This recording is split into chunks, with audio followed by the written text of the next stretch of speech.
Hi gang, Rob here. It is the afternoon of 25 May 2021, coming to you today on a beautiful 83-degree day with some thin clouds and a bit of a stiff breeze blowing in northeast Indiana.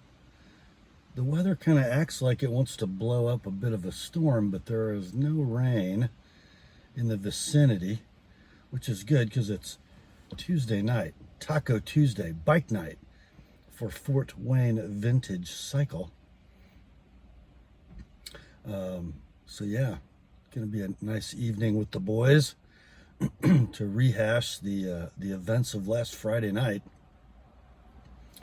Track night for sport bike track time at Gingerman Raceway, South Haven, Michigan. But that's not the purpose of this video. I'm coming to you today with a tale of woe with a happy ending. And it is a watch tale of woe regarding my new Seamaster Professional 300-meter diver, which I shall take off the wrist for show and tell. Here it is. You guys have seen this watch in wrist checks over the last few weeks. And those of you who watch the channel with regularity know that this watch is the result of kind of a collection liquidation of some knives and watches. Yes, after years of collecting, I was able to sell some stuff that had some value to purchase my first ever Omega wristwatch. I don't have money in the weekly family budget to spend over $5,000 on a watch. I'm not rolling in it by any means. This purchase was significant for me. This is not going to be a review of this fine timepiece, but just to give you a little bit of background on me and the Seamaster. I am a huge fan of 007, and I'm a huge fan, although from afar, of Omega watches. I've always sort of wanted one in the collection. I've never had one. Thought about buying some vintage Omega. But I decided, I'm going modern. And rather than save a sum of money well into four figures to buy a Rolex, I prefer Omega. I was smitten by the original Seamaster Professional in, 1993, when it debuted in GoldenEye. I've followed it through its now 3 generations, and I think the current Seamaster Professional is absolutely the pinnacle of the model. And it was time, so I got one. And as some of you know, I think this is information I shared on a heads up knife sale video a while back, that I was purchasing it from an authorized dealer, but long distance, over the phone. And there was an issue with the watch. I owned it for about 2.5 days, and I had bought it on rubber, had changed to the bracelet, which I bought with the watch separately,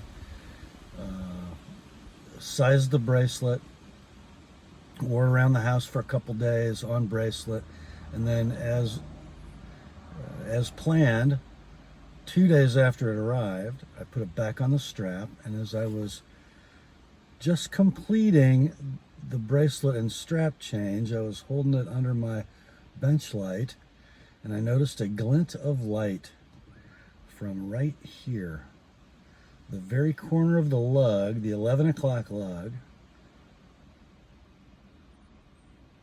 which I thought was kind of interesting. It's not a spot on the watch that you're normally looking at, because if you consider when it's on your wrist, this spot is up and away. If I hadn't been turning it around under a light, I never would have seen it. But it was a little flat spot on that corner of that lug. I first thought it was like a no cleanup from the finishing process. Took some pictures. The next morning I sent them to my sales associate at that authorized dealer. He looked at them, called me, said obviously something's not right there. I'm going to send you a return label. We'll get a new watch coming to you right away. Okay, I'm thinking, great. That's why I dealt with an authorized dealer. Didn't buy one used, didn't buy one gray market, but from an authorized dealer. Well, a funny thing happened on the way to the forum. Over the next couple weeks, and I'm not going to bore you with the details, nor am I going to tell you the name of the dealer. But what had been clearly stated to me on the phone as what would be a simple process turned out not to be such. The manager got involved. Although he never, during the entire 2-week process, ever crawled out from his office to actually talk to a dissatisfied customer. He determined that Omega wouldn't honor the warranty because it was user error, damage that I had caused. Well, it wasn't.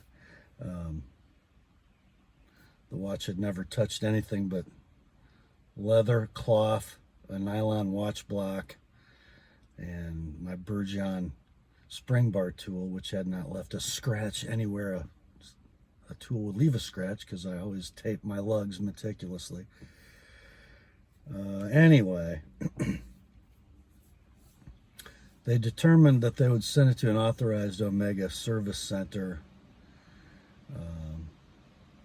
to have it refinished, and when the service center got it, they determined that there was damage in the helium escape valve internally, which kind of, I thought, proved my hypothesis that this damage had occurred somewhere besides my home, because the helium escape valve crown was it was completely unmarked.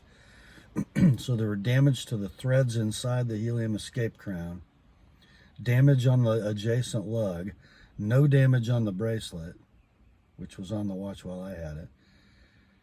Somebody had obviously changed the helium escape valve crown and not seen the small ding in the lug.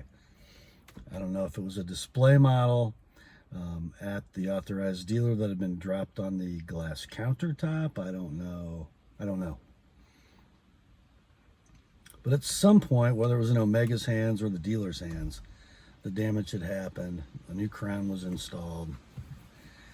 So the relationship then turns acrimonious because the manager at the authorized dealer didn't change his position. And in the end, I guess they knew that they had made some poor decisions, because they decided to refund my money. Not send me a new watch, but refund my money. Probably a good idea at that point, because frankly I was never going to be a happy customer of theirs. So that went okay. And then I did what I should have done all along. I drove an hour and a half, 2 hours to my nearest authorized Omega dealer, purchased the exact same watch, had to pay sales tax, which the original authorized dealer was in Florida, so there is no sales tax.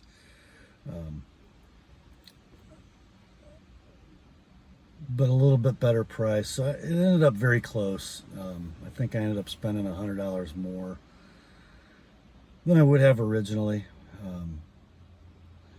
to get my second black ceramic wave dial, newest iteration of the Seamaster Professional.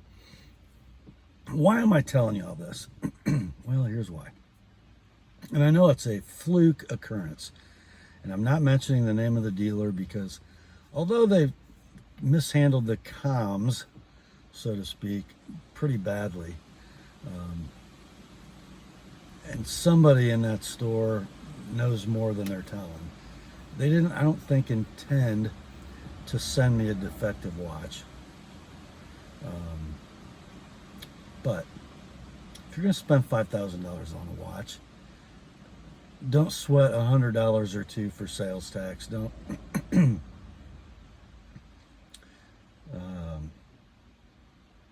quibble over a little bit of money in the grand scheme of things to forego the experience of walking into a reputable, authorized luxury watch dealer, sitting down with a sales associate, inspecting the watch that you're buying, making sure it fits your wrist,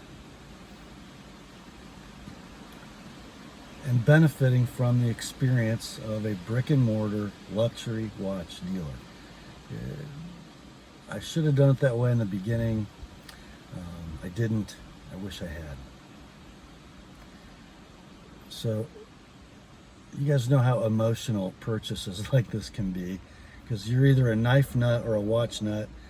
You spend way too much money on devices that perform the same functions as something that costs far less money, and sometimes the way more inexpensive item does a better job than the expensive one at its basic functions. You do it because it speaks to you. You have an emotional attachment with it. So that being the case, get it all. Yeah. You know, I get buying a $300, $500 watch online. I get buying a micro brand, which you can only buy online. I get all that. But when you're buying an Omega, a Rolex, a Tudor, a Patek, do it the right way. I'm talking to me as much as I'm talking to you guys. So yeah, that's my tale of woe. I seem to have some interesting luck, so to speak, buying watches in the last year or so. Hopefully that changes. That's all for this one, my friends. I'm going to go enjoy the rest of this beautiful afternoon, jump on that yellow motorcycle, go have some tacos or tamales. Grace to you and peace, my friends, from God our Father and the Lord Jesus Christ. Remember, the word is sharp, and God and my Seamaster, master chronometer, are right on time. Talk to you soon.